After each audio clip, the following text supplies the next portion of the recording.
Bonjour à toutes, bonjour à tous. Un grand merci d'être présents ce matin. Vous êtes à peu près 150 représentants de l'industrie immobilière. Merci de votre intérêt pour les travaux de l'IFPIM, même s'ils sont parfois un peu matinaux, mais je crois qu'en ce moment, il ne faut pas compter ses heures. Alors nous avons l'honneur ce matin d'avoir avec nous Madame la ministre du Logement et de la Rénovation urbaine, Madame Valérie Létard. Un très grand merci pour votre présence. On sait combien votre temps est précieux dans ces moments d'intensité politique un peu inédite. Merci, cher Guillaume, qui est par là, d'avoir rendu cette présence possible. Alors, notre industrie immobilière, elle est entrée dans une phase, vous le vivez tous, on le vit tous, de transition très accélérée, parfois un peu subie, quelquefois précipitée. Et donc, nous serons donc à l'écoute, évidemment, du regard que vous portez sur notre industrie immobilière et puis des actions que vous entendez mener pour soutenir ces transitions et les rendre possibles. Alors, Madame la Ministre, vous ne connaissez pas bien sans doute notre institut, je vais vous en dire un petit mot. Mais en tout cas, vous allez vite découvrir que vous avez, avec l'IFPIM, un allié de chaque instant pour co-construire, pour impulser, pour innover dans ce qui peut permettre un meilleur développement d'un immobilier de solution, pour un immobilier qui soit durable, abordable et, si possible, désirable. Donc, soyez sûr qu'avec l'IFPIM, vous aurez un partenaire de dialogue tout à fait engagé. Alors, notre institut, comme je disais, représente l'ensemble de la chaîne immobilière. C'est une industrie globale, d'ailleurs, qu'on considère peut-être insuffisamment comme une vraie industrie. Ça représente entre 10 et 12% du PIB, donc c'est quand même tout à fait considérable. Alors il y a ici des développeurs, des promoteurs, des investisseurs, des aménageurs, des banques, des assureurs, des notaires, des juristes, des acteurs de la nouvelle économie, enfin tout ce qui et des personnalités qualifiées. Donc tout ce qui contribue à produire et à animer cette industrie immobilière. On accueille aussi au sein de l'IFPIM un certain nombre de partenaires que vous connaissez sans doute mieux que nous, qui sont les grandes fédérations professionnelles, avec lesquelles vous avez sans doute certainement un dialogue régulier, qui sont plutôt des fédérations sectorielles. Ici à l'IFPIM, on a l'habitude de s'appeler une maison commune de l'immobilier. Nous regroupons l'ensemble des différents métiers. Alors notre caractéristique, c'est de travailler avec nos adhérents au sein d'ateliers de groupes de travail pour proposer des solutions pratiques pour le développement de nos industries, des solutions qui soient juridiques, financières, techniques, et en essayant d'innover, quelquefois en dépoussiérant, parce qu'on a beaucoup de choses disponibles qui sont quelquefois plus utilisées, et l'inventivité c'est bien, mais déjà si on utilisait tout ce qu'on a à disposition, je pense que ce serait quelque chose d'utile, et en tout cas on y veille. Et donc nous on travaille à la fois sur le temps court et sur le temps long. Le temps court parce qu'on agit sur des marchés qui sont les marchés d'aujourd'hui, qui sont soumis à un certain nombre d'évolutions conjoncturelles. Et puis aussi sur le temps long, parce que d'abord on sait tous que l'immobilier c'est le temps long, et on essaie d'analyser dans ce temps long les évolutions à venir des produits, des marchés, des usages, et on essaie de proposer dans ce temps long des nouvelles approches qui pourront permettre de les mettre en œuvre. Alors pour illustrer, et c'est encore une fois Madame la Ministre, c'est pour vous faire comprendre ce sur quoi nous travaillons précisément, au cours des dernières années, on a traité de sujets qui à l'époque étaient un peu en avance de phase et qui aujourd'hui se trouvent au cœur des actualités. Alors pour ceux qui sont dans la salle, vous savez que nous avons travaillé il y a quelques années et obtenu une évolution législative dans le cadre de la loi Climat Résilience, c'est déjà plus si récent, pour faire évoluer le dispositif de simplification administrative concernant les friches. On a fait un test, donc ce n'était pas très aventureux. Bon, aujourd'hui, finalement, ce sujet-là, il est en test, mais en fait, la réalité, et vous le vivez tous les jours, c'est que le sujet de la simplification administrative pour permettre le développement de nos industries, il ne va pas s'adresser qu'aux friches. Il est finalement tout terrain, il doit concerner l'immobilier existant, obsolète, la simple instruction administrative des autorisations. Donc ce qui était à l'époque quelque chose d'assez ponctuel et un peu en avance de phase devient aujourd'hui une priorité qui nous paraît d'ordre général. De la même manière, les sujets ESG, vous savez qu'on doit, nous les financeurs, valoriser le critère ESG des actifs que nous finançons pour assurer cette transition nécessaire. Eh bien, nous avons fabriqué un outil de place pour faciliter aux acteurs de l'immobilier et aux financeurs cette analyse et donc pour permettre de financer dans de meilleures conditions des actifs qui ont ces différentes vertus. Nous avons également travaillé sur la nécessaire adaptation des outils mis à disposition du parcours résidentiel, que ce soit pour les banques, avec les crédits immobiliers qui doivent et qui ont commencé à se moderniser, mais également de nouvelles approches de l'entrée dans le parcours résidentiel, avec notamment des acteurs de la nouvelle économie. Et puis encore, et enfin, nous travaillons, et c'est un peu la mère des batailles, sur le sujet du foncier et l'impact de ce foncier sur le coût global de cet immobilier qui, aujourd'hui, on le sait, en France, est trop cher, trop élevé. Et donc, nous travaillons pour essayer de faire émerger des solutions. Certaines existent déjà, certaines sont très anciennes d'ailleurs, pour mettre en œuvre opérationnellement une réduction de ce poids du foncier dans la fabrication de l'immobilier. Donc voilà, cette matinée, et je vais m'arrêter là pour l'IFPIM, je pense que j'ai à peu près illustré ce que nous y faisions, mais cette matinée, finalement, elle illustre un petit peu ce que je venais de dire sur le sujet c'est notre en même temps à nous, on peut faire quelques boutades parfois, c'est de travailler sur le temps long et sur le temps court. Le temps court, c'est d'écouter votre vision, les actions que vous envisagez dans le cadre de votre ministère et du gouvernement en place, et puis aussi le temps long, parce que la table ronde que nous allons avoir après votre intervention traite d'un sujet qui est l'émergence d'un nouveau type d'actif dont on va se poser la question, est-ce que c'est un actif d'avenir ? Est-ce qu'il va prendre une place très importante dans le futur de l'immobilier en fonction des usages ? C'est l'immobilier opéré. On a intitulé cette table ronde « Immobilier plus service ». Est-ce que c'est une formule gagnante ? Voilà. C'est le temps long et voilà, ça exprime bien cette manière de travailler de l'IFPIM qui est de regarder l'actualité et vous nous en ferez... j'en suis sûr, un exposé de vos propres projets et aussi ceux qui se projettent pour notre industrie. À l'issue de votre intervention, si vous le voulez bien, on posera 2-3 questions, enfin la salle posera peut-être 2-3 questions. Sachez que vous avez ici des professionnels de grande qualité, de grand renom. Ils sont lucides économiquement, on sait quelles sont les contraintes économiques qui s'imposent au pays. Ils sont aussi exigeants intellectuellement, parce que c'est une matière complexe et que la pensée complexe doit s'y appliquer, mais ils sont toujours bienveillants. Donc vous aurez ici, non pas un institut qui réclame, mais un institut qui co-construit. Donc on est ravis de vous accueillir. Un grand merci, Madame la Ministre.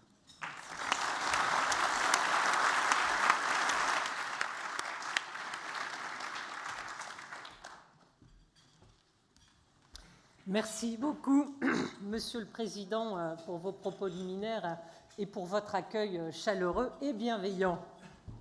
Mesdames et messieurs les présidents et directeurs, mesdames et messieurs en vos grades et qualités, tout d'abord, je suis très heureuse d'être parmi vous ce matin. Très heureuse car je sais que l'IFPIM réunit tous les professionnels, comme vous venez de le rappeler, Monsieur le Président, tous les praticiens de l'immobilier. Tous ceux aussi que la crise impacte forcément très fortement en ce moment. Tous ceux qui sont confrontés à la difficulté de produire, de transformer ou de faire la ville. Et tous ceux qui, de près ou de loin, ont conscience de la difficulté des Français à se loger. Je sais que l'IFPIM a vocation à parler d'immobilier, de tout l'immobilier, de toute la filière, vous le rappeliez, tous les corps de métier ici présents. Mais ce matin, au vu du temps qui nous est donné, qui est malheureusement contraint, puisque je me sauve ensuite pour aller répondre aux questions orales devant le Parlement. Et donc, je vais essayer malgré tout de vous donner quelques pistes, en tout cas l'état du travail qu'on est en train de mener après 1 mois et demi de présence au gouvernement.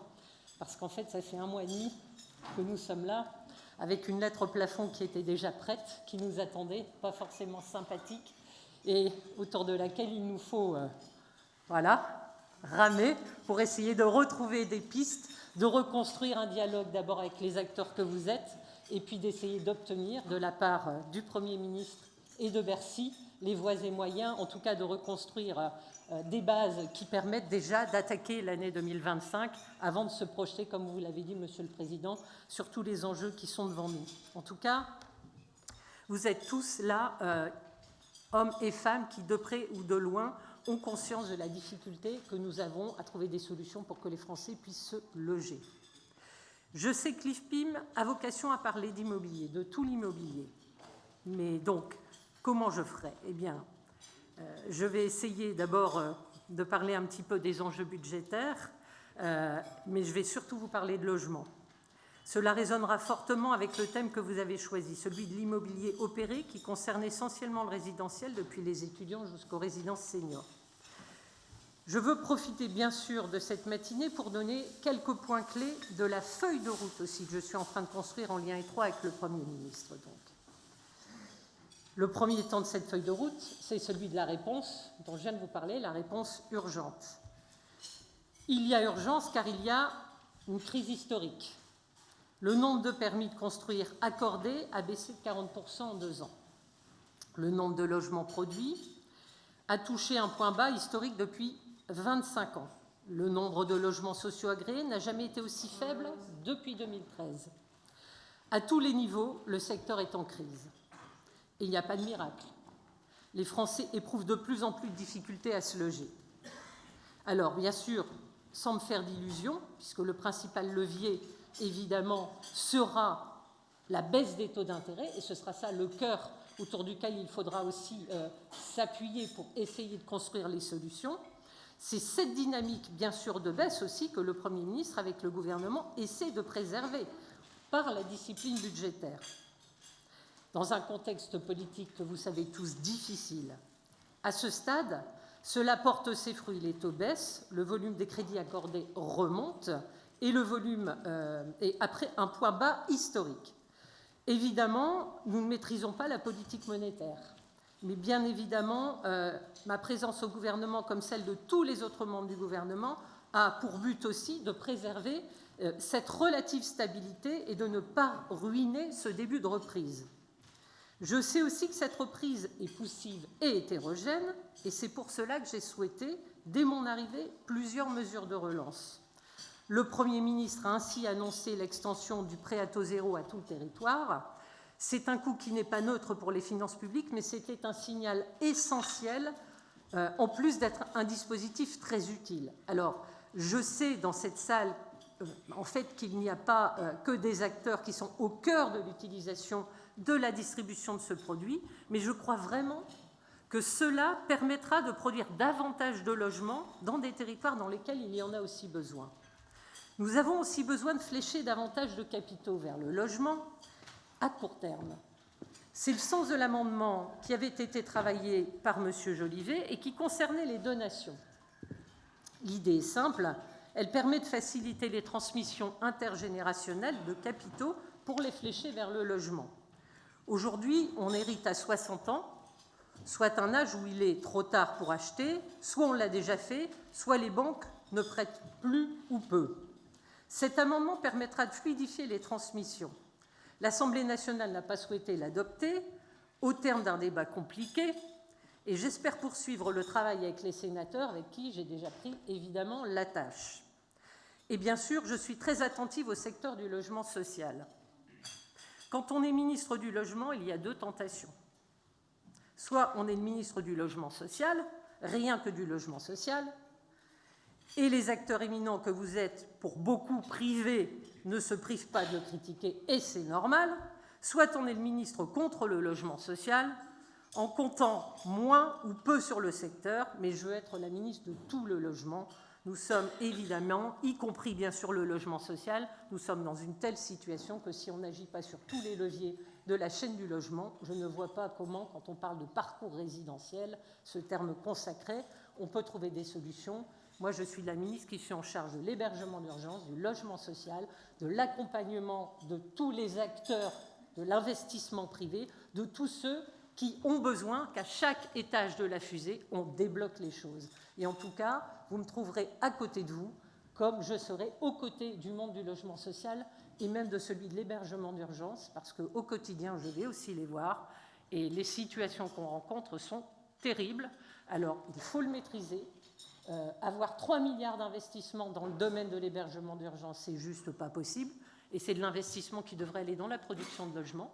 N'empêche que tous ces maillons-là sont grippés, il faut les reconstruire, de l'accueil sur le territoire jusqu'à l'investissement au bénéfice des plus aisés. Chacun doit trouver sa place dans cette politique du logement, et croyez-moi, c'est bien dans ce sens que je vais agir. Alors bien sûr, cela signifie qu'il faut accompagner ce secteur, libérer les marges de manœuvre en matière d'investissement, tenir compte des spécificités du monde du logement social. Elles ont parfois des contraintes, mais elles sont aussi une richesse. Elles sont surtout essentielles pour loger une part de nos concitoyens. Vous savez comme moi que c'est 68% des Français qui relèvent en fait des critères du logement social. Donc on imagine bien qu'on ne peut pas ne pas s'intéresser à ce sujet.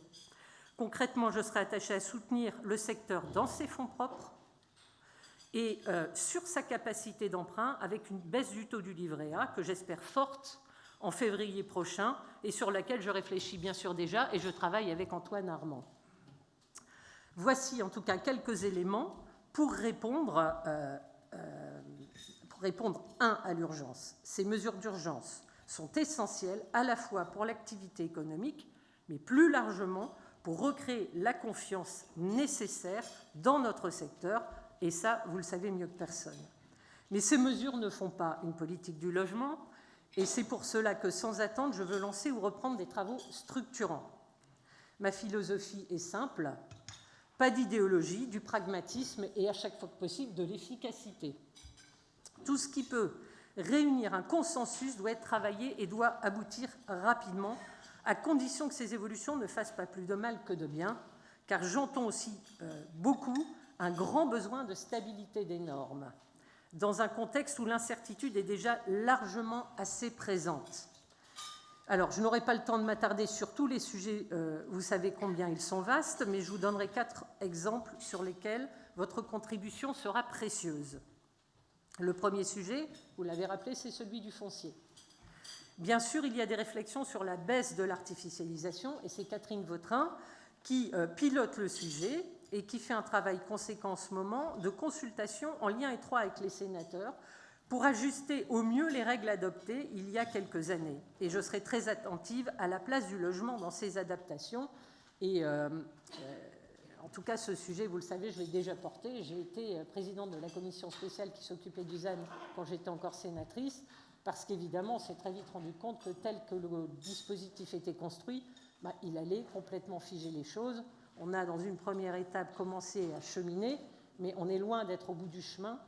Il y a encore des travaux à mener, on le voit bien.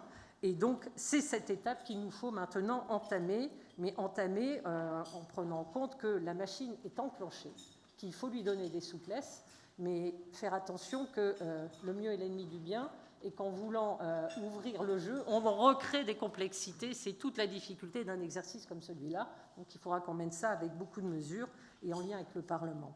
Alors, il n'y a pas que le ZAN.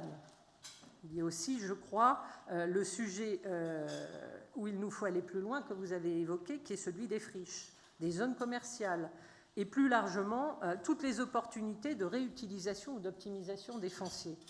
Je sais que ces sujets sont complexes, mais j'aimerais sincèrement ne pas en rester au stade des mots et des paroles. À court terme, nous allons d'abord faire aboutir la proposition de loi de M. Daubié sur la transformation de bureaux en logements, qui permettra notamment de ne plus avoir à réviser les PLU pour faire ces projets et qui permettra de lancer des permis de construire multi-étapes pour fluidifier les futures opérations de transformation.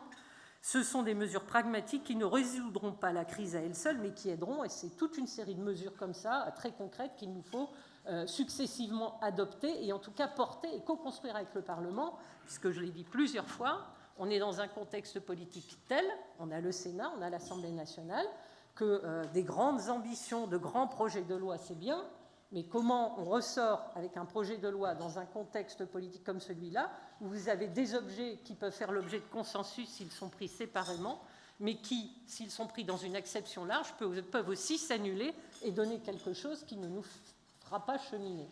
Donc moi, je suis une pragmatique et je ferai en sorte qu'à chaque fois, il y ait une co-construction avec le Parlement et qu'on regarde bien comment agir le plus efficacement. Et on le verra. Si des projets de loi peuvent faire consensus, on avancera. Mais je pense qu'on doit travailler sur tous les champs. Projet de loi, si c'est possible, on y va. Initiative parlementaire co-construite, on y va. Mais en tout cas, on essaye d'agir très concrètement et au rythme le plus ambitieux possible. Et donc, bien sûr, je serai aussi sur ces sujets, comme sur l'accompagnement du texte de M. Daubié, très à l'écoute de toutes les propositions qui permettraient de requalifier plus facilement des friches ou des zones commerciales. Il y a des sujets sur les procédures environnementales, sur le maintien de la commercialité, sur l'accélération des délais et des procédures.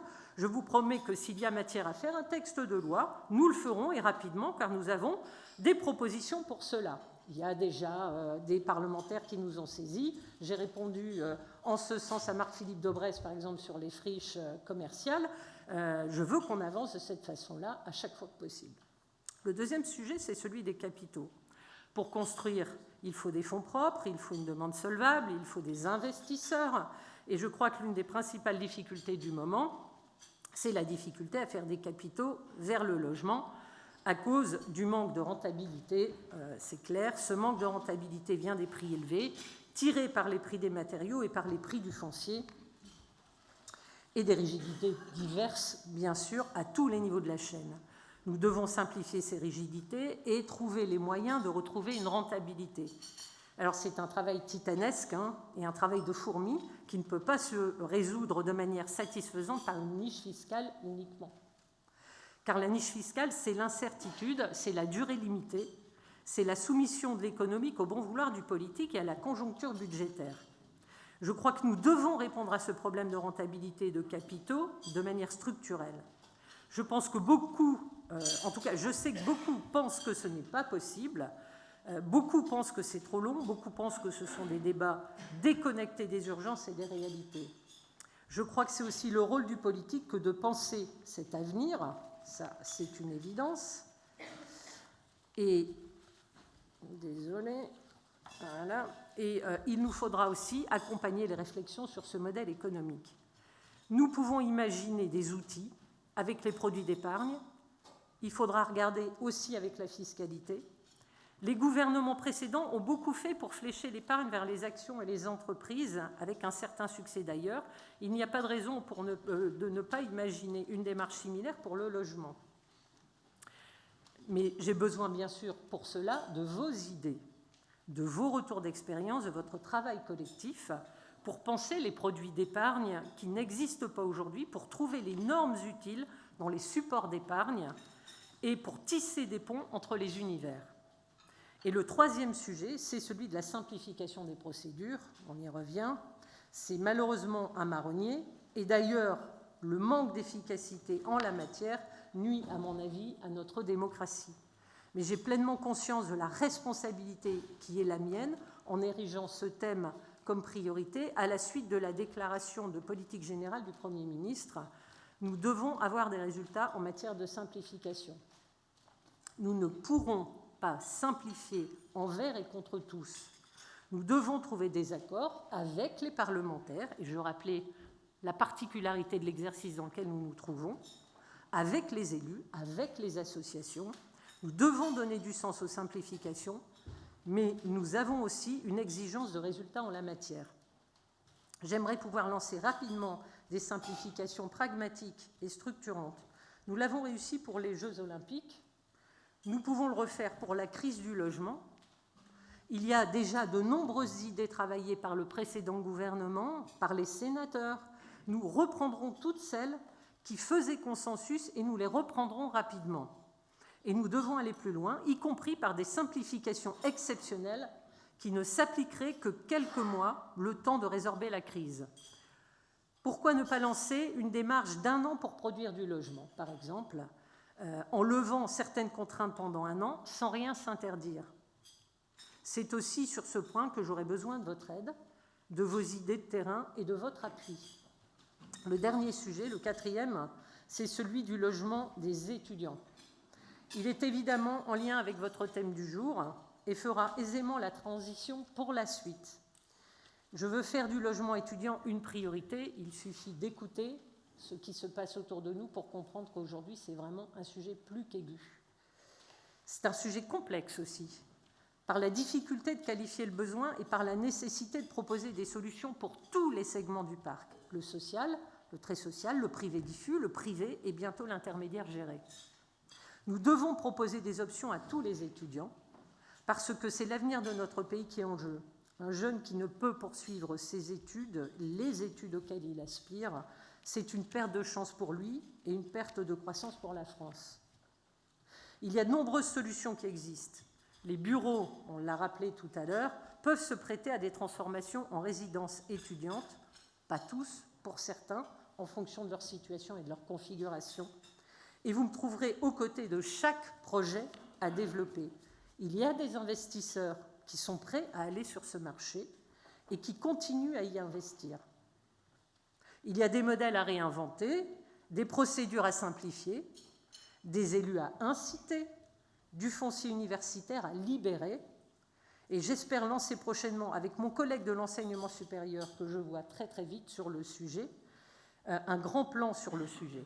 J'aimerais vous y trouver à mes côtés.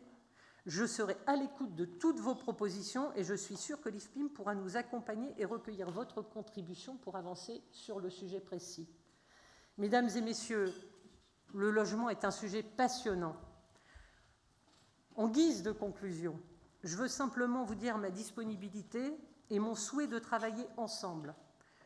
Je crois beaucoup à la co-construction, comme je vous l'ai rappelé, et c'est une nécessité dans le contexte actuel. Encore plus dans l'environnement politique nouveau que nous connaissons. Je crois beaucoup au pragmatisme. J'ai exercé en collectivité territoriale, j'ai été élue locale, j'ai été sénatrice, j'ai éprouvé cette méthode pragmatique et concrète qui est pour moi la plus efficace.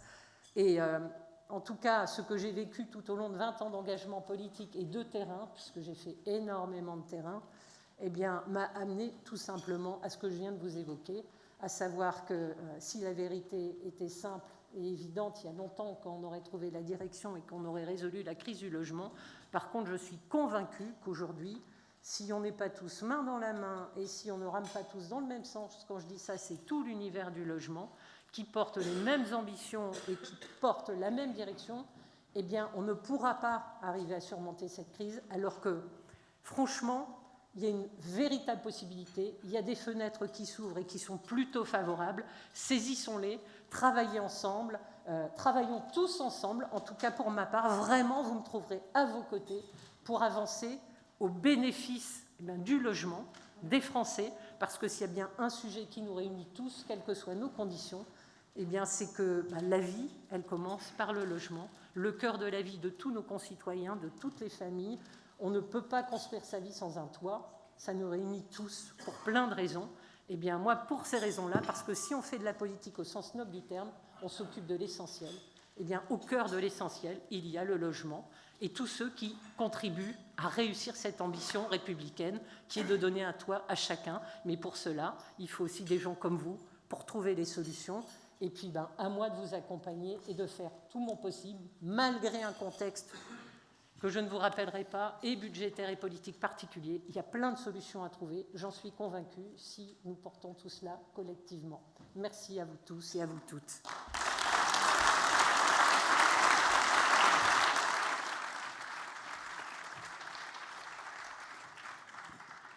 Merci Madame la Ministre pour ces propos. On est bien conscient à la fois des contraintes mais aussi des enjeux et des potentiels qu'on a devant nous. Si vous avez encore quelques minutes à nous consacrer, peut-être la salle a quelques questions à vous adresser pour préciser, pour orienter un petit peu nos futurs débats.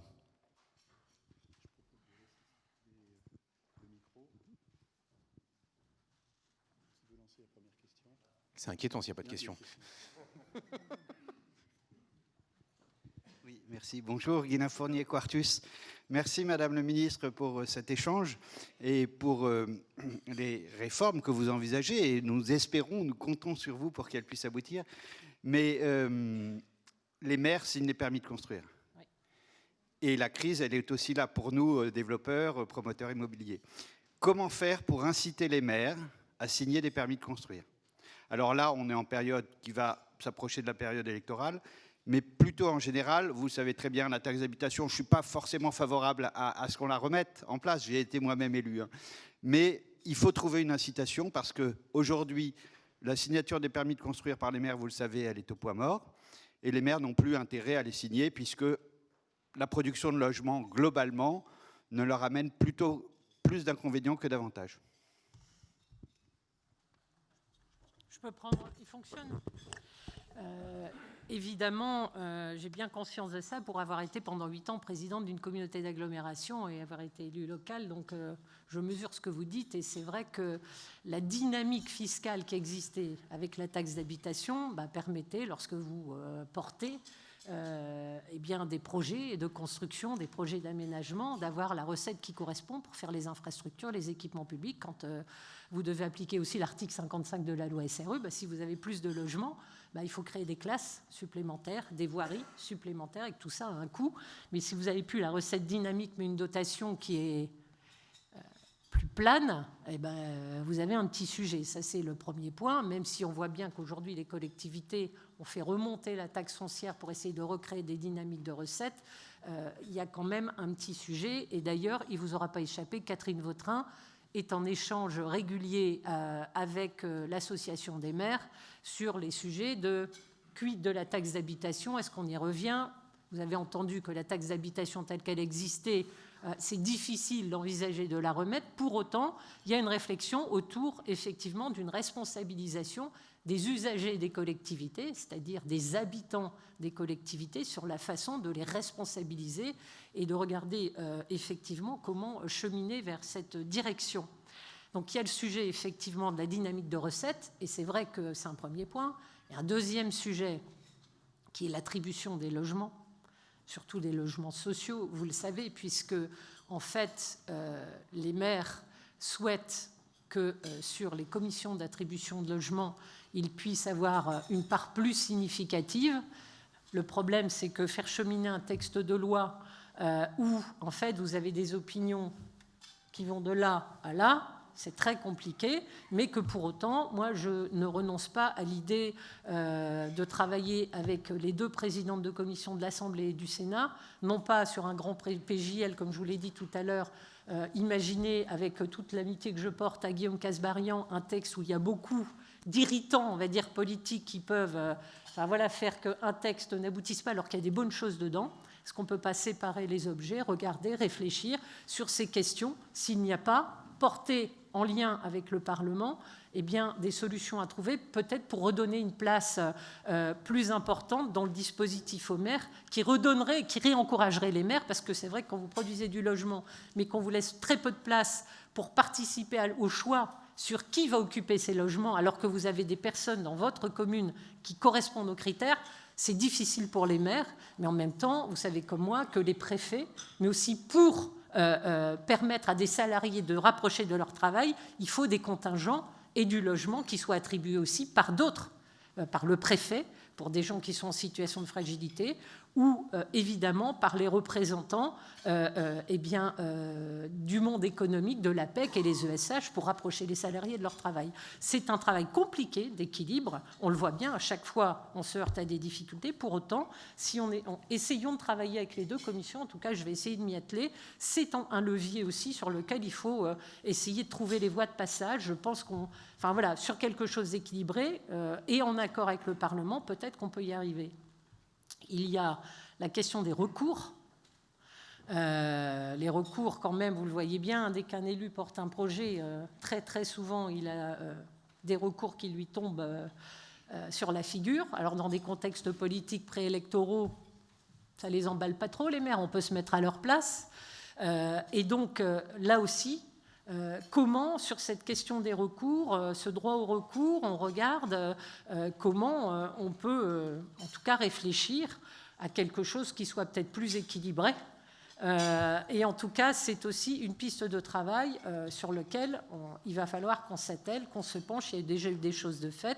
Qu'est-ce qu'on peut faire pour aller plus loin ? On y regarde avec beaucoup d'attention.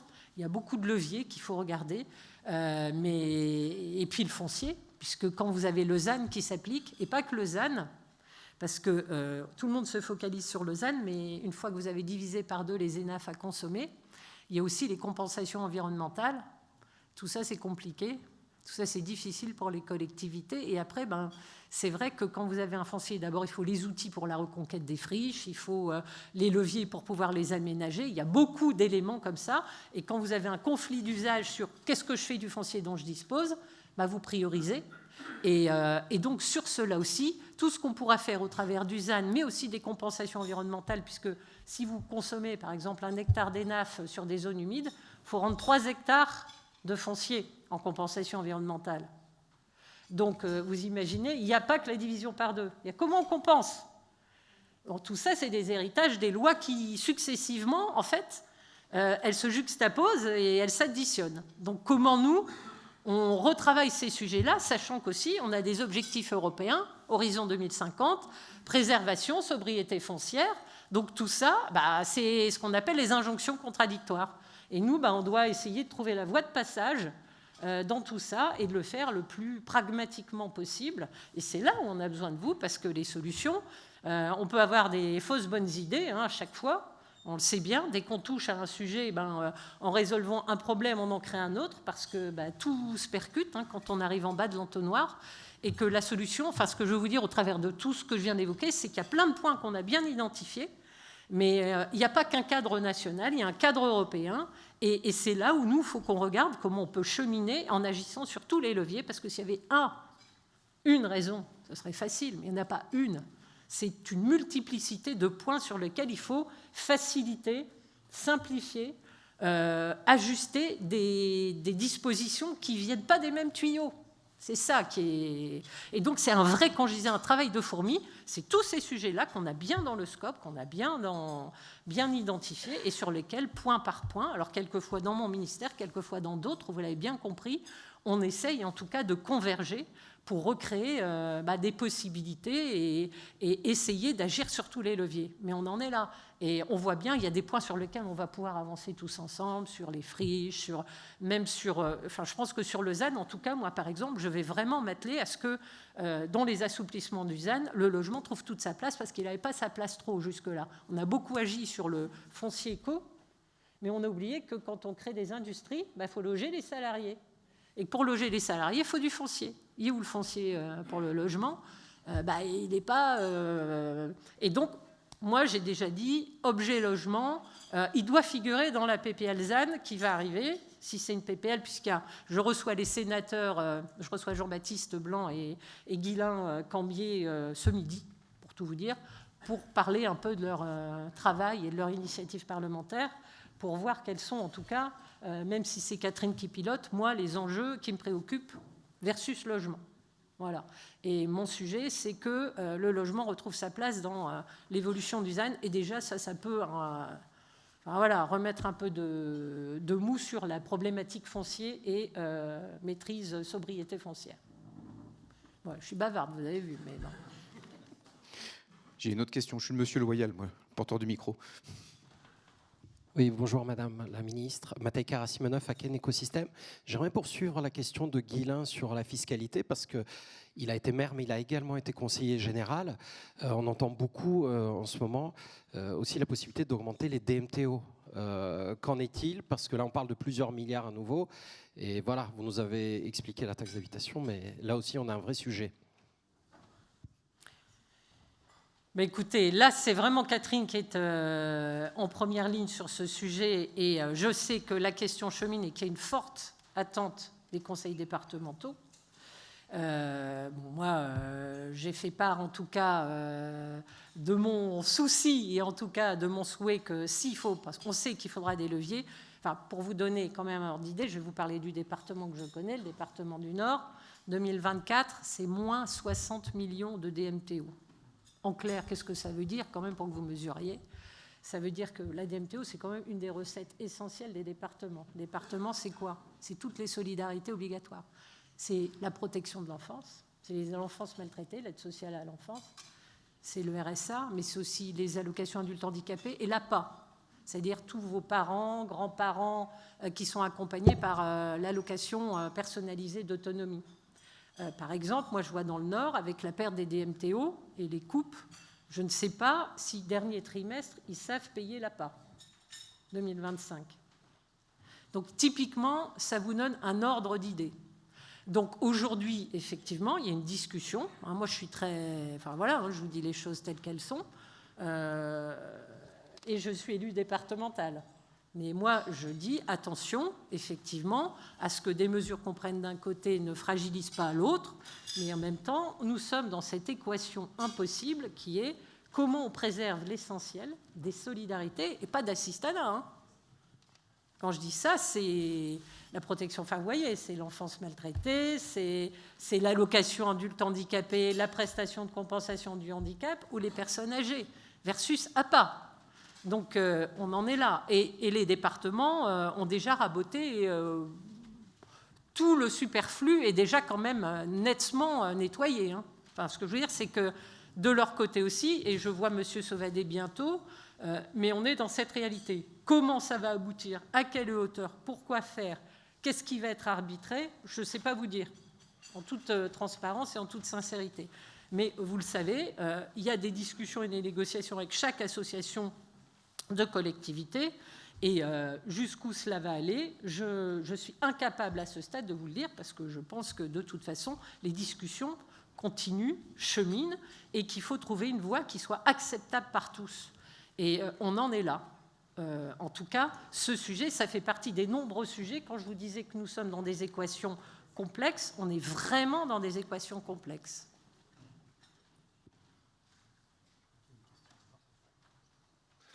Bonjour Madame la Ministre, David Lacroix, président du Pôle Habitat Île-de-France. J'ai une question sur la RE 2020. On a vraiment l'impression que cette réglementation est la plus exigeante au monde en termes de construction. Elle est appelée encore à évoluer. Qu'est-ce qui nous y oblige en fait à être les meilleurs du monde sur cette notion-là? Est-ce que c'est une volonté française, volonté européenne? Pourquoi on s'inscrit dans cette démarche? Alors, vous savez bien qu'il y a 2 étages à la fusée, comme vous l'avez dit. Il y a une exigence européenne et il y a une transposition française. C'est toujours comme ça. Alors, à quel niveau on la pose? Et en tout cas, la réalité, c'est qu'aujourd'hui, la trajectoire et la décision, jusque-là, c'est de maintenir les ambitions, parce que de toute façon, on est attendu au bout du bout, quand même, au rendez-vous de la tenue des exigences et des aspirations portées par l'Europe et des directives, très clairement. Donc, comment on y va? Ces sujets, on les a aussi dans le scope, on les fait cheminer comme on peut. Aujourd'hui, on maintient le calendrier tel qu'il est. En tout cas, à ce stade, il est celui-là. Comment on va avancer? Très honnêtement, à ce stade, je ne peux pas vous dire on va faire, on ne va pas faire. On va avancer, on va continuer à regarder. Et puis, aujourd'hui, on essaye de tenir parce que, enfin, vous le savez comme moi, repousser, c'est reculer pour mieux sauter. De toute façon, un jour, on sera obligé de s'y atteler. Mais pour autant, on va regarder comment on peut avancer sur ces sujets-là. Et on a bien conscience que tout ça renchérit et a un impact conséquent sur le contexte. Et on l'a évidemment, ce sujet, bien au cœur de nos préoccupations. Mais j'attire votre attention sur le fait que dans un gouvernement, il y a les garants de tous les aspects. Et que moi, j'ai une collègue qui s'appelle Agnès Pannier-Runacher qui, elle, a les objectifs climat en toile de fond et les exigences que l'Europe rappelle à la France régulièrement. Et nous, à l'intérieur, on essaye aussi de trouver les discussions et les avancées qui fassent compromis et qui nous permettent de ne pas nous écarter de nos obligations.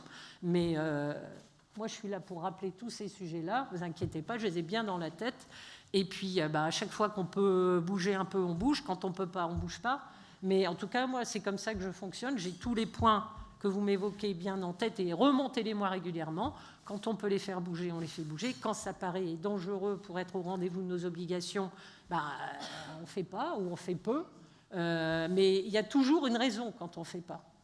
Et c'est jamais, en tout cas, des postures. Et en tout cas, moi, je défends. Je suis tout sauf une femme qui aura... Enfin, je ne suis pas une dogmatique. Moi, je suis vraiment une pragmatique. Enfin voilà, j'ai des idées, mais mes idées, elles sont très équilibrées. Moi, je suis une centriste dans l'âme. Je considère que on a besoin de tout le monde pour avancer et qu'il n'y a pas une vérité, mais que d'ailleurs la vérité, elle n'est pas tout blanc ou tout noir, et qu'il faut trouver la voie de passage pour qu'on soit au rendez-vous des exigences et qu'on permette effectivement de respecter toutes nos obligations, mais en prenant en compte la vraie vie, vos réalités. Et en tout cas, je rappelle vos réalités régulièrement, à la mémoire de tous les collègues avec qui je suis amenée à traiter des questions. Madame la ministre, merci. Je représente une société de conseil spécialisée en logement et qui travaille beaucoup pour les institutionnels. On sait qu'aujourd'hui, en matière de logement, il y a la problématique de l'accession et il y a la problématique également du locatif, qui devient très prégnant sur à peu près tous les marchés.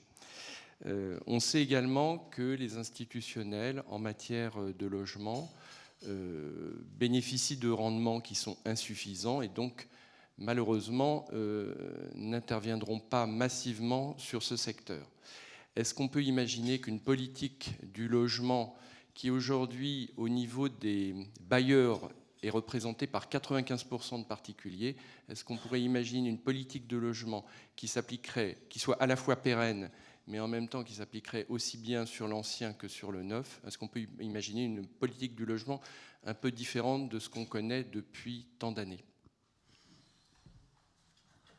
Là, dans le contexte, ce que vous me demandez, c'est quand même très ambitieux. Pour autant, évidemment, on a bien conscience des limites de l'exercice.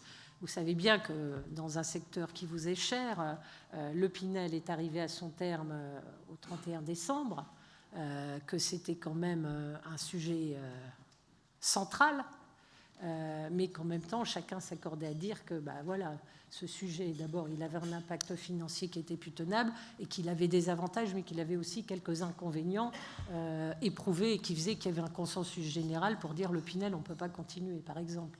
Pour autant, qu'est-ce qu'on fait ? Sortir du Pinel et puis rien derrière, c'est un des sujets que j'ai portés, et c'est pour ça les mesures, on va dire baladures, etc., que je continue, pour être très clair avec vous, à défendre là-haut et en m'appuyant aussi sur le travail du Parlement et du Sénat derrière. Moi, je pense que c'est une mesure, en tout cas, d'atterrissage en attendant de construire autre chose, parce que, une mesure comme le baladure, c'est une mesure qui est une mesure, on va dire, temporaire, qui permet, en tout cas, de booster un petit peu des investissements et une capacité à transmettre à des générations plus jeunes pour pouvoir investir. Mais derrière, il y a la question aussi de est-ce qu'on remet sur le tapis ou pas, et c'est un sujet que je fais remonter. La question et le travail autour du statut du bailleur privé, par exemple. Toutes ces questions-là, il faut absolument, de toute façon, qu'on chemine sur des solutions, sur des réflexions, et on a l'année 2025 pour s'y coller.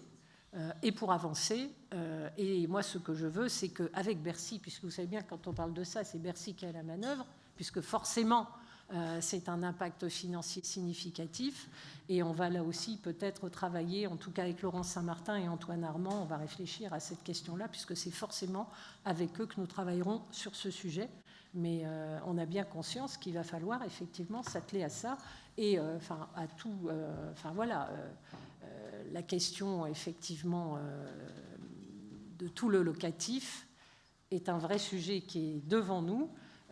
Après, pour les mêmes raisons, il faut qu'on soit pragmatique sur la façon dont on pose les objets, les sujets, et comment on chemine là-dessus.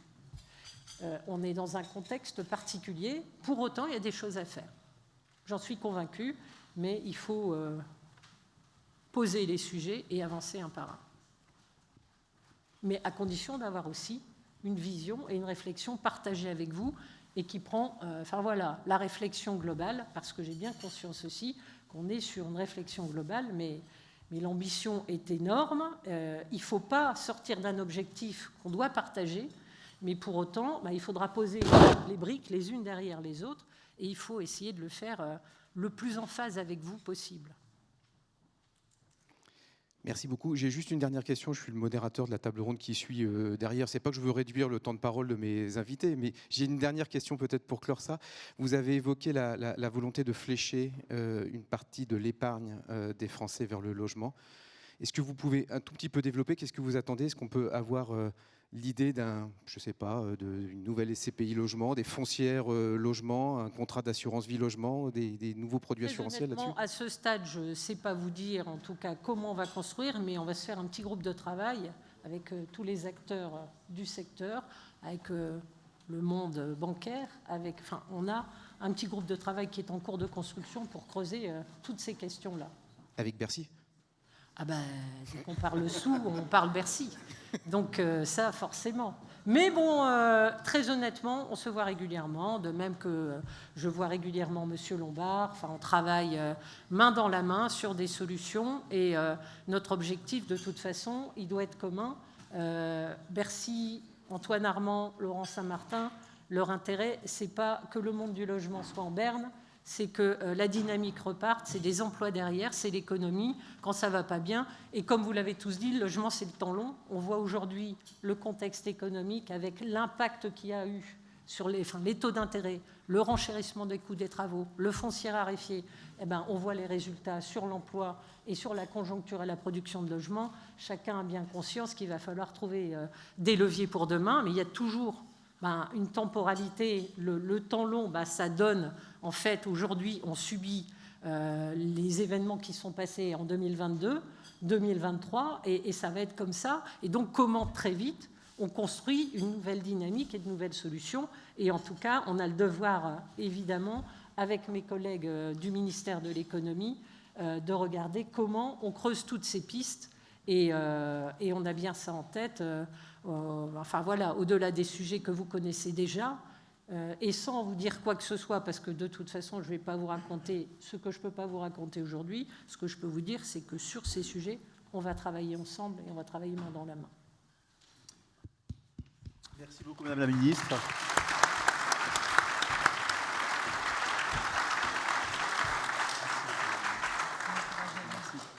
Voilà, donc merci beaucoup pour ces éléments de réponse. Comme je vous l'ai dit, les professionnels d'immobilier qui sont dans la salle sont des gens lucides.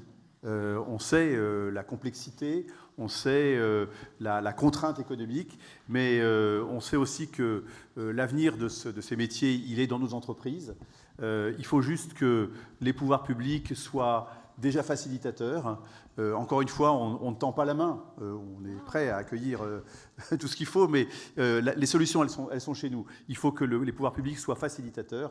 Et de ce point de vue-là, les quelques pistes que vous ouvrez sont à la fois du bon sens, de l'utilisation de ce qui existe déjà. Et donc, on va s'y atteler. Soyez sûrs que nous serons à vos côtés pour les propositions. Si vous avez des propositions, vraiment. Merci. Bon courage.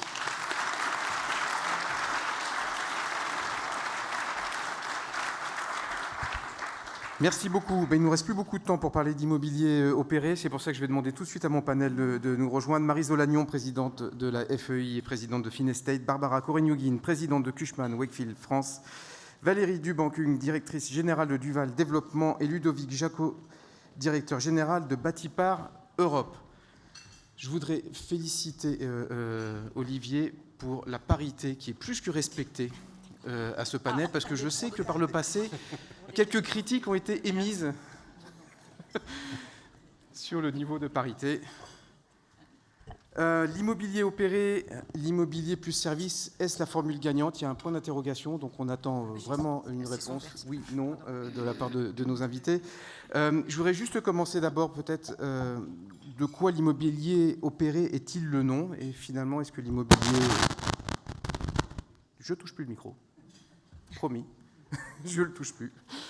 L'immobilier opéré est-il finalement la même chose que l'immobilier géré? C'est une prolongation de l'immobilier géré. Je voudrais juste qu'on balise un tout petit peu le terrain, Valérie, avec toi, pour savoir de quoi on parle. Et puis ensuite, on va rentrer un petit peu dans les catégories d'actifs.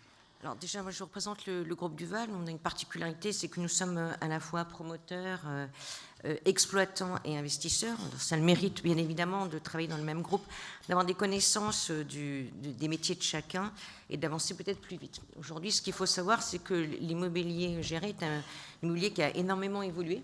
Au cours de ces dernières années, on n'est plus effectivement dans la location d'appartements meublés avec les quelques services que l'on connaissait. Aujourd'hui, l'immobilier géré, c'est un immobilier qui fait appel à de nombreux services. Il suffit de voir tout simplement à la conception de nos réalisations. On a de plus en plus d'espaces communs. Il s'agit d'offrir d'autres services à nos résidents, des services de bien-être. On a des piscines, on a des espaces de fitness, des salles de coworking, des salles où les étudiants, ce qu'on fait d'étudiants aussi bien évidemment, et les seniors, où les gens vont pouvoir se rencontrer, tisser des liens et créer vraiment un nouvel univers. Donc on n'est plus du tout dans la location meublée classique, on est surtout sur une version où j'appellerais plus opéré des services qu'on peut amener en plus du logement résidentiel. Bon, il n'empêche qu'il y a toujours un petit aspect fiscal dans l'immobilier et dans le résidentiel géré notamment. Est-ce qu'il faut le limiter à quelques statuts fiscaux comme le LMNP ? Et si oui, la question est plutôt pour Maryse. Comment on analyse aujourd'hui les amendements discutés lors du projet de loi de finances 2025 ? On a bien compris avec le discours juste précédemment que c'était tout sauf simple. C'est tout sauf simple et c'est tout sauf convaincant.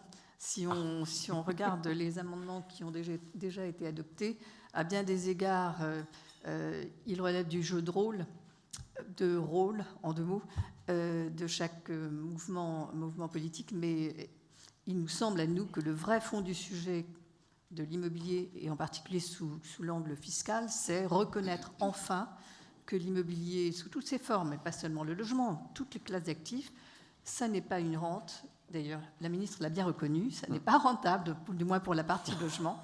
Ça n'est pas une rente, et donc il faut reconnaître que c'est une véritable activité industrielle, opérationnelle, commerciale. Et une fois qu'on a dit cela, il y a quantité de textes fiscaux qui devront être modifiés. Et en particulier lorsqu'on s'adresse à l'immobilier, enfin aux actifs hybrides, qui eux sont entre 2 classes, entre 2 catégories, et qui n'ont pas trouvé encore leur véritable cadre juridique, et en particulier fiscal. Donc les amendements actuels, on ne sait pas exactement combien survivront, mais il me semble qu'ils ne s'adressent pas au fond du sujet, qui est reconnaître que c'est une activité industrielle. Et à ce moment-là, on change complètement de problématique. Qu'est-ce qu'on fait ? On est en train de tuer la poule aux œufs d'or ou on est en train de bloquer ou de gripper encore un système qui depuis 2-3 ans, en raison de l'augmentation subite des taux d'intérêt, s'est quand même un tout petit peu bloqué ? On parle de LMNP. Ce sont les principaux amendements qui ont attiré l'attention parce qu'effectivement, ils concernent les bailleurs, pour beaucoup privés, donc 95% de ceux qui produisent des logements pour les locataires, puisqu'on est essentiellement dans un pays de locataires. C'est vrai qu'il y a des anomalies fiscales dans ce régime, tout le monde en convient. Mais est-ce que c'est le moment, aujourd'hui, en pleine crise, de modifier les choses, qui va évidemment écarter les bailleurs particuliers de ce secteur? Peut-être pas. Peut-être faut-il un moratoire avant de commencer à rétablir une égalité fiscale. L'inégalité est là, c'est certain. Mais le moment n'est peut-être pas propice pour éloigner les bailleurs particuliers qui sont qui ont encore beaucoup d'appétence pour l'immobilier, alors que les institutionnels, honnêtement, n'en ont plus beaucoup.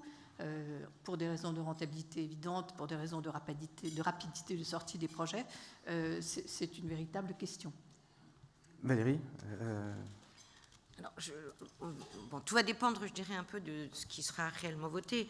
Chose de sûre aujourd'hui, c'est que, côté promoteur en tout cas, on sait très bien que le MNP a une vraie utilité dans les résidences gérées. C'est un des premiers vecteurs de commercialisation.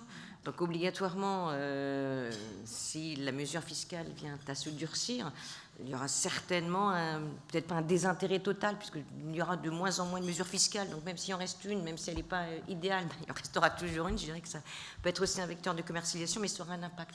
Aujourd'hui, ce qu'il faut savoir au niveau de notre métier, il y a beaucoup de résidences-services qui sont beaucoup moins intéressantes, on va dire. Les gens ils ont un peu désaffectés. Il y a eu des affaires au niveau notamment du senior, même si Orpea, c'est pas tout à fait du senior habituel, ça a quand même lâché. Enfin, les gens se sont un peu posé des questions. Les taux d'intérêt ont fait qu'aussi il y a eu un vrai délaissement sur des sujets d'hébergement gérés plus cher que l'étudiant. Par contre, aujourd'hui, il y a un domaine, effectivement, qui est l'étudiant, qui est un domaine qui attire énormément les NP. La ministre le disait, aujourd'hui, l'actualité, elle est là. On a de moins en moins de possibilités de loger les étudiants. Et c'est le premier, je dirais, acquéreur en matière de logement étudiant, c'est quand même le bailleur à la MNP. Donc là, on peut effectivement se poser des questions. Est-ce que c'est le bon moment, par rapport à ce qu'on entend, effectivement, aujourd'hui, d'éliminer cette solution de commercialisation? Ça, je rebondis sur le marché de la résidence étudiant. Est-ce que ce n'est pas le temps que les institutionnels se mettent sur ce secteur? Comment, Ludovic Jacot, vous regardez ce secteur? Peut-être que vous le regardez, vous, davantage à l'échelle européenne qu'à l'échelle française, d'ailleurs. Ouais, nous, on se positionne sur l'immobilier géré comme un investisseur immobilier avant tout, c'est-à-dire on veut déployer du capital sur cette classe d'actifs et on la voit au sens large comme un sujet d'hébergement, que ce soit dans un cadre résidentiel, dans un cadre plus hôtelier. Aujourd'hui, on investit beaucoup en France et en Espagne en particulier, aussi en Amérique du Nord. Et en fait, on pense qu'il y a un besoin structurel à long terme. On trouve que c'est une façon de faire du résidentiel avec des rendements un petit peu supérieurs, dès lors qu'on s'inscrit dans un temps long. Et je rejoins ce que vous indiquiez, on le voit aussi comme une offre de service de plus en plus. Donc on a des produits qui ont quand même considérablement évolué au cours des dernières années. Donc de notre côté, on se positionne comme un investisseur de long terme, un peu multiformat, que ça puisse être... À ce stade, on fait beaucoup de co-living et beaucoup de résidences seniors en Amérique du Nord. On n'exclut pas de faire de l'étudiant, mais on le voit avant tout comme une offre diversifiée d'hébergement, fondamentalement. Et ça veut dire que, comment vous percevez juste sur la réforme du LMNP, ça peut vous ouvrir des opportunités, parce que finalement, il faut continuer de sortir des produits. S'il n'y a plus les particuliers, il y a peut-être des institutionnels qui peuvent venir à la place. Oui, nous, ce qu'on a vu historiquement, c'est beaucoup d'intérêt de la part d'institutionnels internationaux pour cette classe d'actifs. Je pense que dans le monde anglo-saxon, on voit énormément d'investisseurs actifs, en particulier sur l'étudiant, mais aussi sur le co-living d'une certaine façon. Donc nous, à notre moindre échelle, on pense que c'est une opportunité de déployer du capital, effectivement. Et quand on regarde ce qu'on a fait historiquement, soit on achète des actifs existants, soit on achète des actifs en VFA, soit on transforme des actifs bureaux en résidences gérées également. Donc j'allais dire, on essaie de se positionner sur les différentes typologies de produits et d'opportunités. Oui. Et là-dessus, vous avez besoin d'une proposition de loi ou d'un amendement, c'était d'Aubier, je crois, pour accélérer ou pas ? Non, enfin j'allais dire, on s'adapte au cadre réglementaire. Je crois que Maryse fait beaucoup de formats plutôt hébergement hôtelier. Nous, historiquement, on faisait beaucoup de formats résidentiels en tant que tels.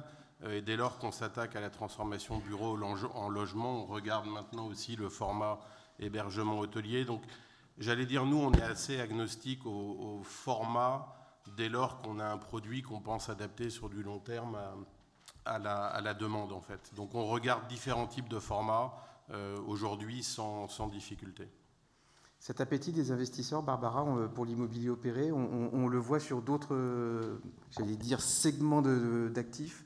Alors d'abord, moi je voudrais élargir un tout petit peu la discussion sur ce qui concerne l'immobilier géré, parce que pour moi il y a différentes classes d'actifs. Il y a effectivement les résidences étudiants, il y a les résidences seniors, il y a l'hôtellerie, il y a le co-living et il y a le coworking.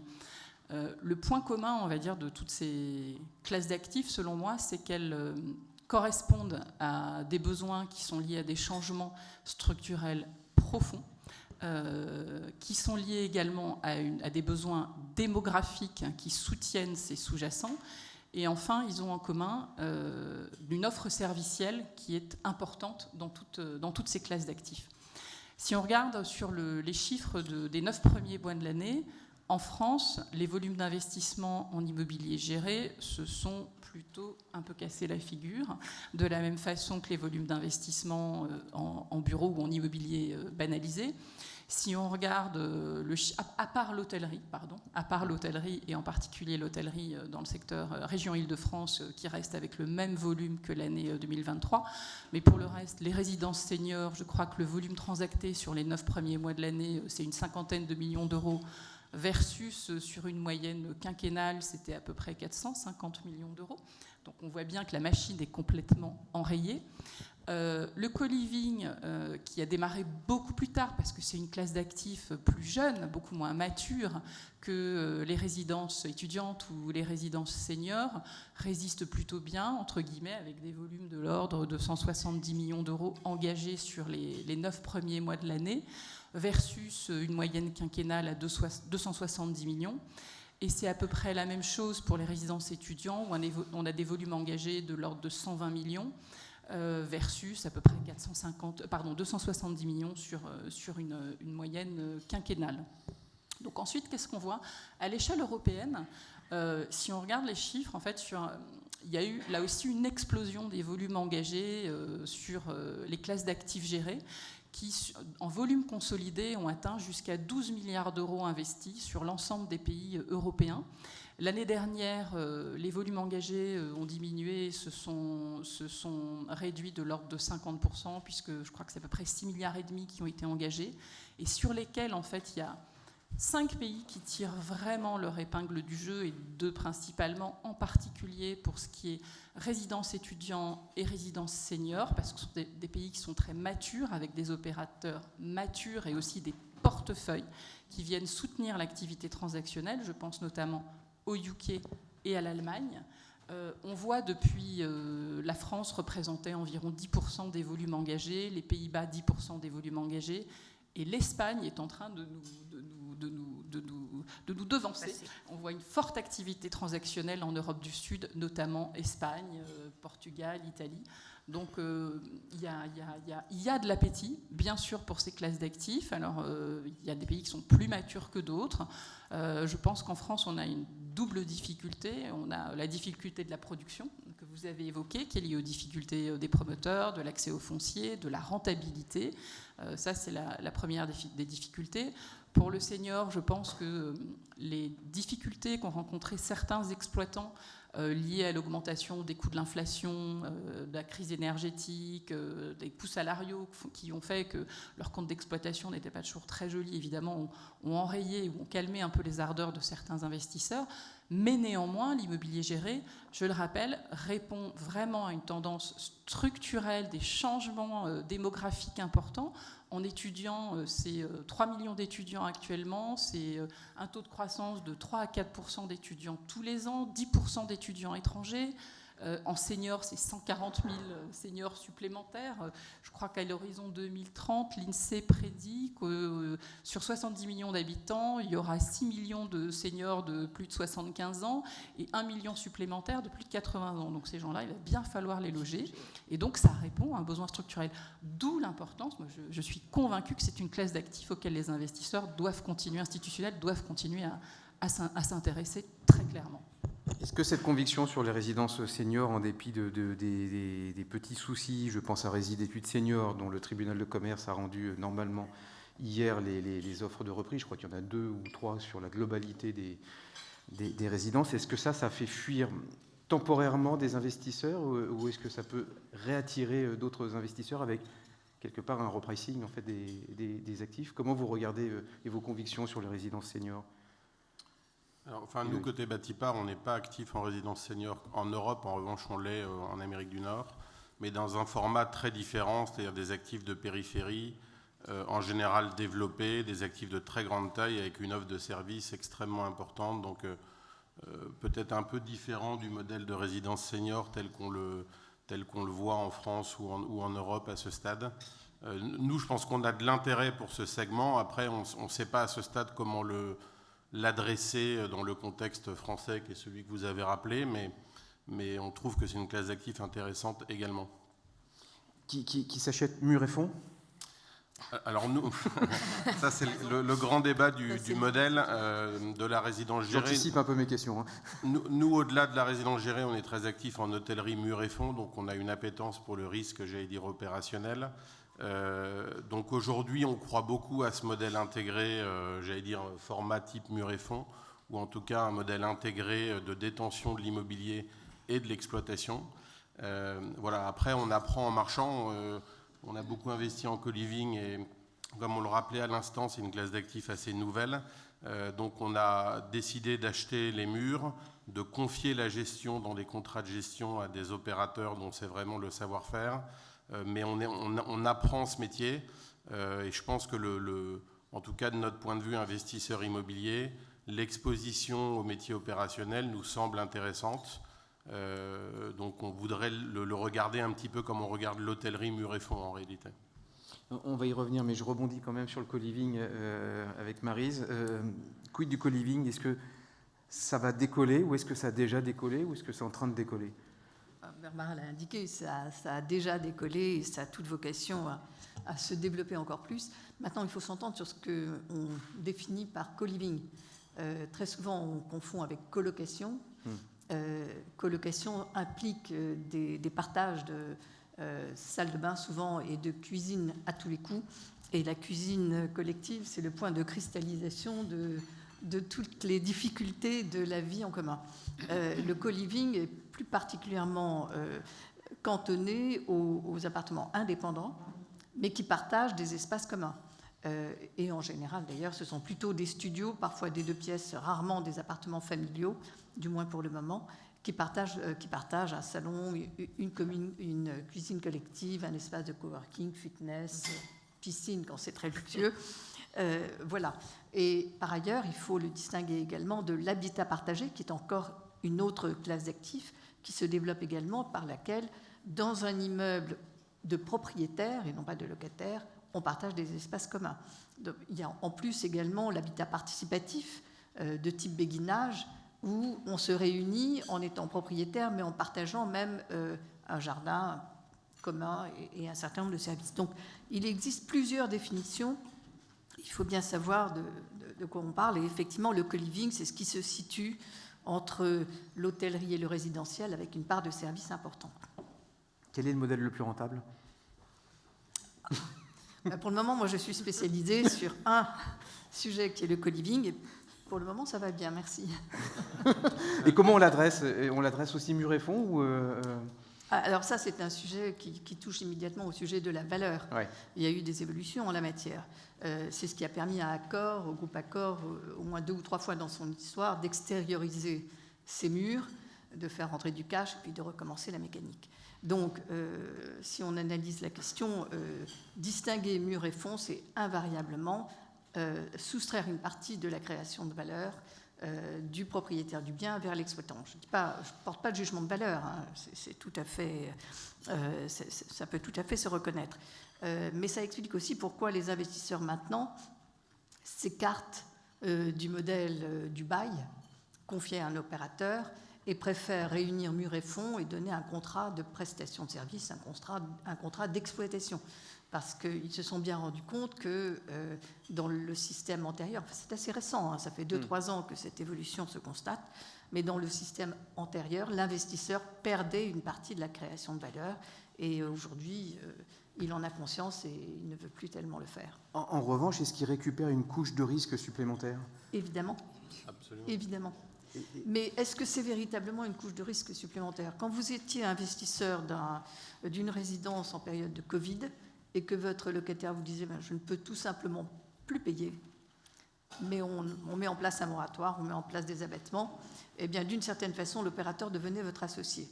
Et donc c'est un modèle qui de toute façon fait prendre presque autant de risques à l'investisseur, le modèle du bail, que le modèle du contrat de prestation. Oui, nous, on partage exactement ce point de vue. On trouve que le risque opérationnel reste très mesuré parce que la demande structurelle est quand même extrêmement importante. Pour vous donner une idée, quand on ouvre une résidence de co-living aujourd'hui d'une centaine d'unités, on a une période de remplissage qui est de l'ordre d'1 mois et demi à 2 mois, donc qui est très courte. Et pour un logement disponible, on a 100 à 150 demandes. Donc, quand on parle de risque opérationnel, on trouve que le risque opérationnel reste mesuré. On voit plutôt de l'upside en réalité à détenir et les murs et à être exposé à l'exploitation. Et comme le disait Marie, je pense qu'en période difficile, le fait d'être uniquement dans un format de bail ne vous protège pas complètement des difficultés de vos occupants. Donc en réalité, on trouve que le modèle intégré avec exposition à l'exploitation est assez vertueux en fait. Qui veut réagir ? Est-ce que ça peut aussi aller sur d'autres classes d'actifs ? Je pense aux bureaux opérés et je pense notamment au coworking. D'ailleurs, on en est où sur le coworking aujourd'hui ? Alors, je vais d'abord commencer par répondre ou essayer de répondre à la première question. Je ne suis pas sûre que être mur et fond crée de la valeur en bureau. Je pense que c'est moins évident, on va dire ça comme ça. Voilà, c'est moins évident. Ensuite, où est-ce qu'on en est ? Donc le 9 ans ferme, il a encore de l'avenir.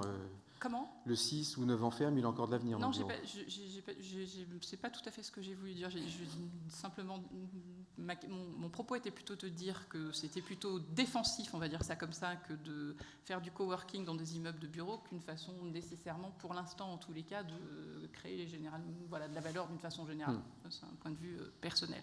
Ensuite, où est-ce qu'on en est au niveau du coworking ? L'offre progresse, a bien progressé en fait ces 4 dernières années, à la faveur effectivement des besoins des entreprises, d'hybridation du travail, de la mobilité des collaborateurs, du désir effectivement de se voir offrir différentes façons de travailler entre présentiel, distanciel et puis coworking.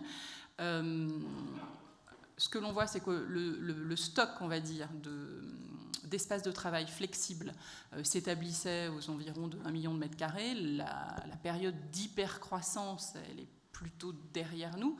On avait plutôt des taux de croissance qui étaient de l'ordre de 20 à 25% par an. Aujourd'hui, on anticipe plutôt pour les 2 années à venir des taux de croissance de l'ordre de 6%, ce qui est plutôt tourné vers les régions où le besoin est important. Donc on a vu la plupart des grands opérateurs de coworking décider effectivement d'investir les grands marchés régionaux, et pas seulement les grandes métropoles régionales, mais également les villes de taille moyenne. Donc c'est plutôt dans les régions que le coworking s'est développé ces derniers 18 mois et va probablement se développer dans les 2 années à venir. Les prévisions, c'est à peu près 1 300 000 m² de stock à horizon 2026, globalement. Ensuite, c'est une classe d'actifs qu'on a un peu de mal à suivre parce qu'elle n'est pas nécessairement transactée de la même façon que le bureau classique. Mais ce qu'on peut peut-être retenir, c'est qu'il y a un taux de rotation en moyenne de 15 à 20%, ce qui veut dire que la demande placée additionnelle, qui est celle des bureaux opérés, correspond aux alentours de 130 à 150 000 m², qu'il faudrait, si on était vraiment rigoureux, ajouter à la demande placée que Immostat, par exemple, communique régulièrement. Voilà. Ouais, c'est des surfaces grises un peu.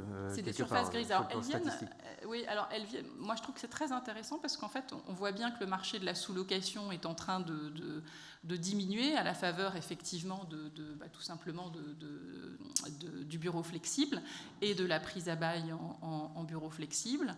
Je pense qu'il y a des organisations commerciales qui commencent à bien se mettre en place autour de cette activité. Donc, il répond clairement à une demande. Maintenant, je pense que la croissance, elle commence à ralentir. Mais c'est quoi ? C'est un palier ou il y a un plafond de verre là, qui est en train de s'installer sur le coworking ? Écoute, c'est difficile à... Je pense que ça va vraiment dépendre de la façon dont le retour au bureau va finalement s'établir de façon pérenne. On a vécu là 4 années un peu expérimentaux. Voilà. Même si en Europe et en France en particulier, on a eu un taux de retour dans les bureaux qui a été élevé comparativement à d'autres continents ou d'autres pays européens. Donc on voit que les chefs d'entreprise appellent à revenir au bureau. On voit aussi que les salariés ont pris des habitudes de flexibilité.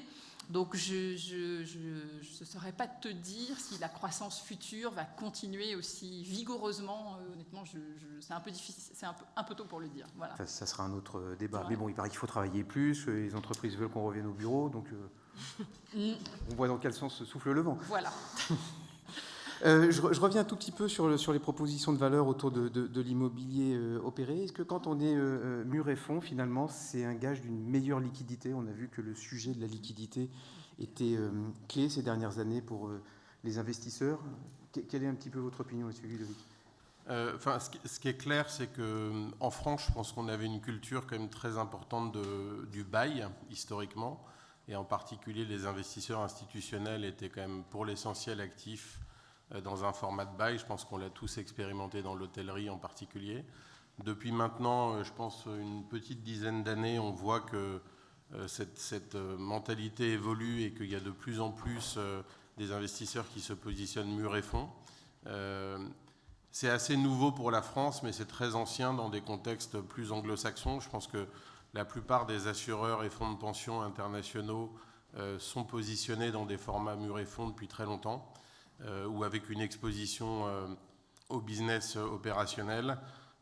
Pour prendre quelques exemples, des gens comme GIC ou APG qui ont été particulièrement actifs dans les volumes qu'on évoquait tout à l'heure dans l'immobilier géré, depuis très longtemps ont cette exposition mur et fond. Donc je pense que cette tendance de fond, elle se poursuit et elle se développe en ce qui concerne les investisseurs institutionnels français. Voilà, donc il me semble que c'est alors pas forcément un gage de liquidité, parce qu'il y a le bail a toujours aussi une forme évidemment de grande visibilité et de récurrence et d'absence de risque opérationnel, mais en tout cas, il y a un appétit fort pour le format mur et fond, donc ça contribue à la liquidité de la classe d'actifs, oui, il me semble. Il faut aussi évoquer une particularité française, qui est la nature du bail commercial en France, et le droit au bail qui est ainsi créé, qui n'existe pas dans tous les pays. Et cette faculté de renouveler indéfiniment son bail est d'une certaine façon une sorte d'emprise sur la propriété au bénéfice du locataire. Donc on ne peut pas éviter cet aspect réglementaire lorsqu'on s'intéresse à l'estimation de la valeur. Et ça, c'est une particularité française. Moi, je pense que la prochaine classe d'actifs qui devrait être concernée par des investissements murs et fonds, c'est assez naturellement pour moi la résidence étudiante, parce que c'est une classe d'actifs qui devient extrêmement mature, bien maîtrisée, dans laquelle les taux d'occupation sont excellents, qui présente peu de risques opérationnels. Donc ça me paraît assez évident que la prochaine classe d'actifs, après l'hôtellerie, qui devrait être investie par les investisseurs institutionnels, c'est clairement la résidence étudiante, quoi. Voilà. Valérie, un mot là-dessus. Peut-être juste rappeler la spécificité du modèle Duval. Vous avez toutes les lignes de métier, vous. Donc, en fait, vous êtes un modèle intégré.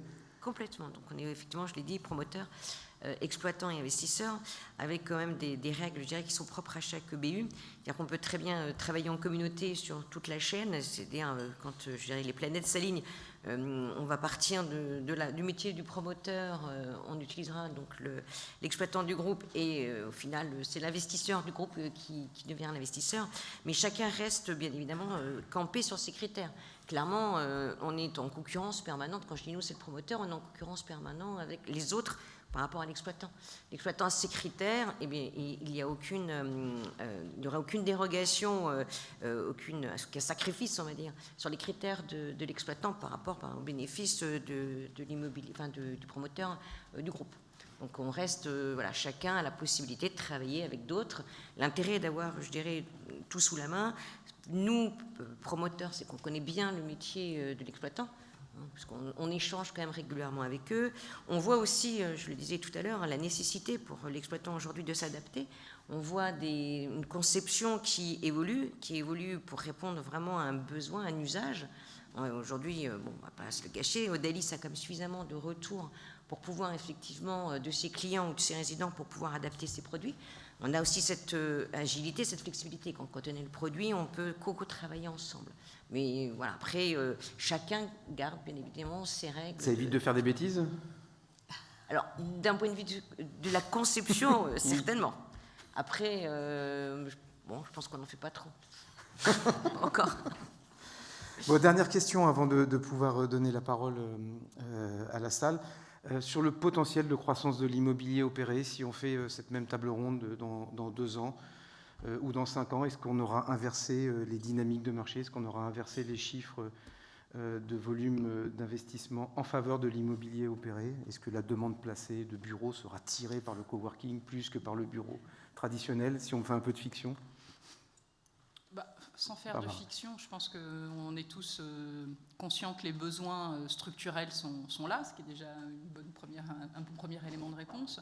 Le sujet qu'il va falloir en particulier pour la France réussir à adresser, c'est le sujet de la transformation, c'est le sujet des autorisations de construire, parce que les élus, par exemple, je le rappelais tout à l'heure, c'est quand même ceux qui signent les permis de construire.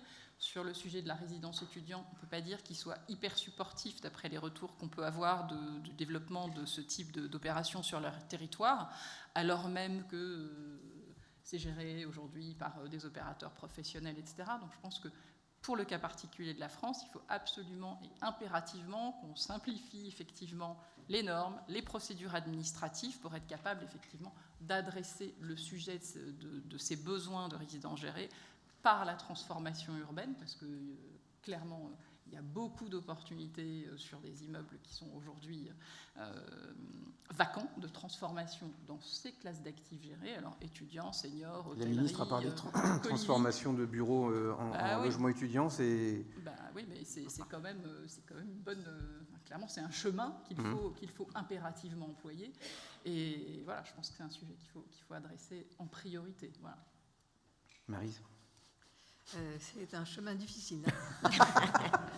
Donc c'était une très bonne chose d'entendre la ministre nous dire qu'elle était pragmatique de terrain et qu'elle allait effectivement s'engager clairement dans une simplification des procédures qui permettent d'y arriver.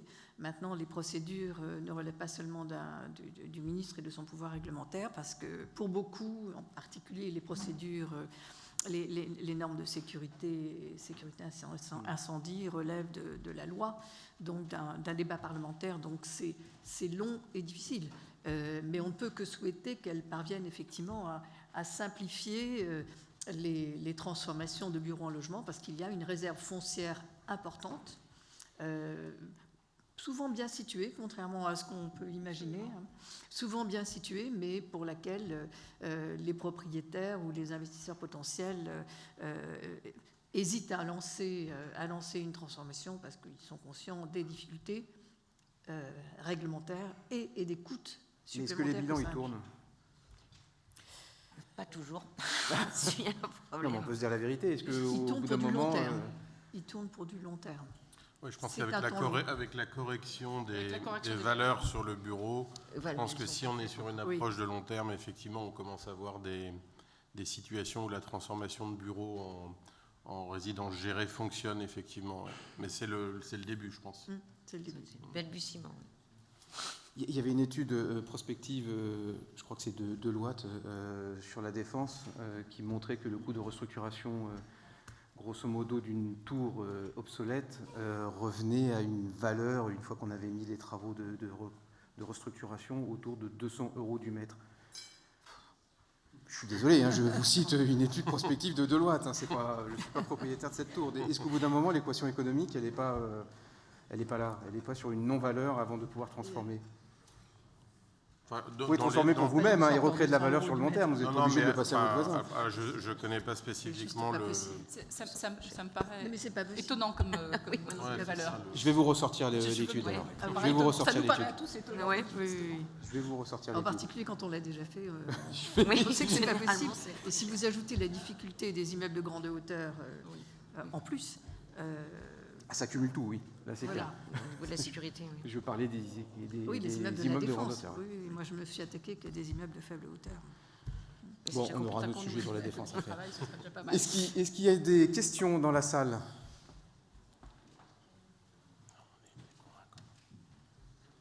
Non. Olivier, un petit mot de conclusion. Merci beaucoup en tout cas.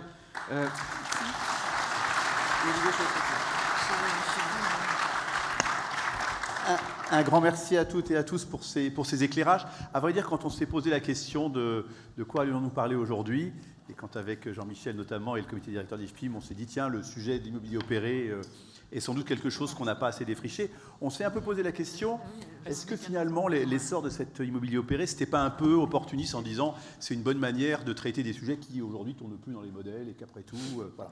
On s'est quand même posé la question parce que dans un certain nombre de cas, c'est quand même ce qui s'est produit.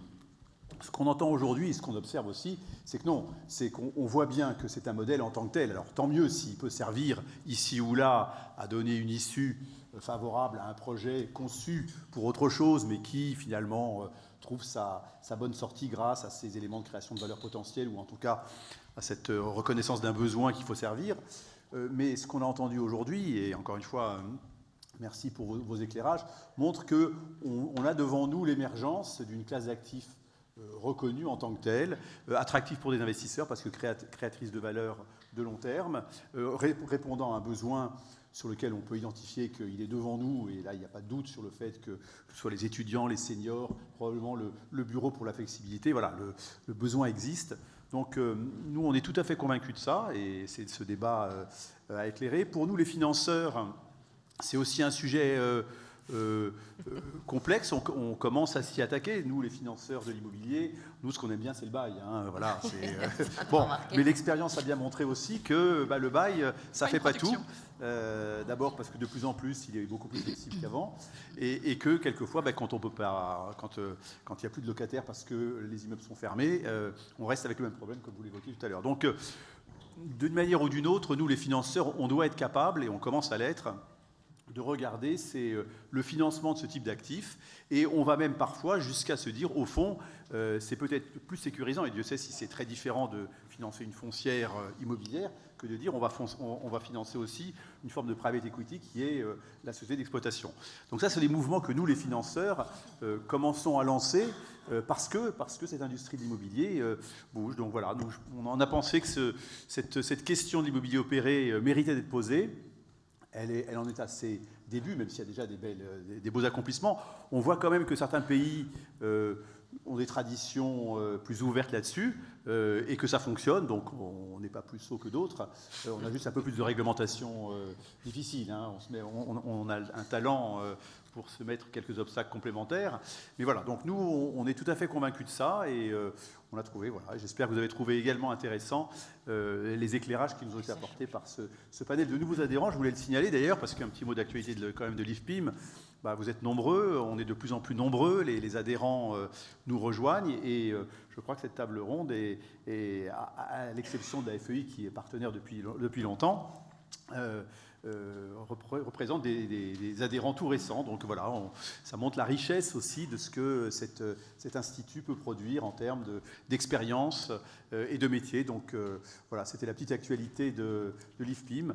Merci beaucoup pour cette matinée, j'espère qu'elle vous a intéressé. En tout cas, nous, on est toujours ravis d'avoir cet auditoire attentif, je disais, exigeant aussi, hein, parce qu'on est là avec des chefs d'entreprise qui sont exigeants. Et donc, il ne s'agit pas juste de mettre des mots, on veut des actions. La ministre disait tout à l'heure qu'elle voulait transformer les mots en actions. Nous, on est fait pour ça. On va donc co-construire sur ces sujets-là. Mais la première chose, comme on n'attend quand même pas grand-chose, ce matin nous a convaincus qu'il ne fallait pas attendre quand même grand-chose de l'action publique, si ce n'est d'être le moins adverse possible, et encore, c'est pas sûr.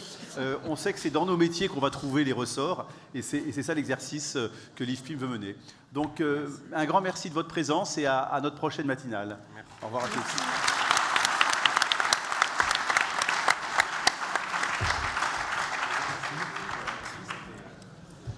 C'est dommage qu'elle soit persistée. Oui, qu'elle n'ait pas entendu. Oui, c'est très dommage. On aurait pu dialoguer avec elle.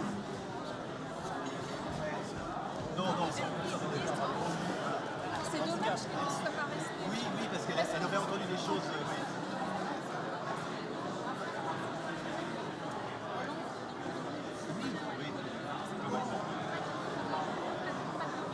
Oui, c'est ça, oui. D'ailleurs, le rapport emploi.